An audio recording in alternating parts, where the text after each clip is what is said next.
نفع و فایده رساندن به دیگران. خوب گوش اندازید. پیامبر خدا صلی الله علیه و سلم فرمودند هر کس که توانی نفع و فایده رسانی به برادرش را دارد این کار را انجام دهد. روایت مسلم. واقعا یاری دادن به دیگران و نفع و فایده رساندن به آنها یکی از بهترین عملهای است که در پیشگاه خداوند محبوب و پسندیده است و خداوند شخص نیکوکار را دوست می دارد.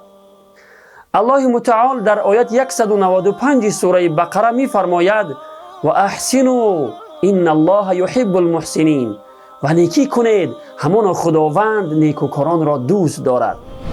و پیامبر خدا صلی الله علیه و سلم می فرمایند والله فی عون العبد ما کان العبد فی عون اخیه الحدیث، رواه مسلم.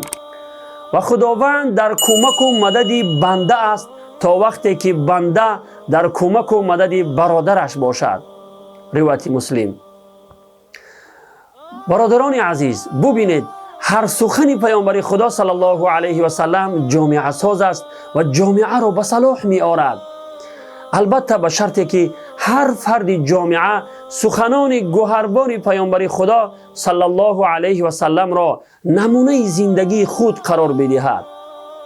شما خود تصور کنید که اگر هر فرد جامعه در فکر فایده رساندن به دیگران باشد چه نتیجه می شود؟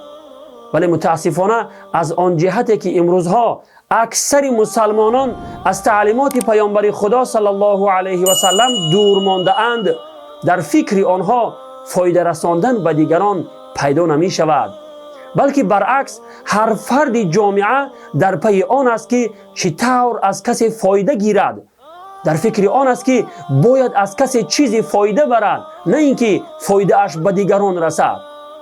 از همه بدترش آن است که با راه ظلم و ستم، دزدی و فریب از دیگران فایده به دست می آورند. برادر و خواهر عزیز، اگر پیامبرت را دوست می داری و دعوا می کنی که پیامبرم را دوست می دارم، پس این سخنان گوهربار پیامبر خدا صلی الله علیه و سلم را نمونه زندگیت قرار بده و در پی فایده رساندن به دیگران باش. متن عربی حدیث چنین است: عن جابر بن عبد الله رضی الله عنهما قال قال رسول الله صلی الله علیه و سلم من استطاع منكم ان ينفع اخاه فليفعل، رواه مسلم.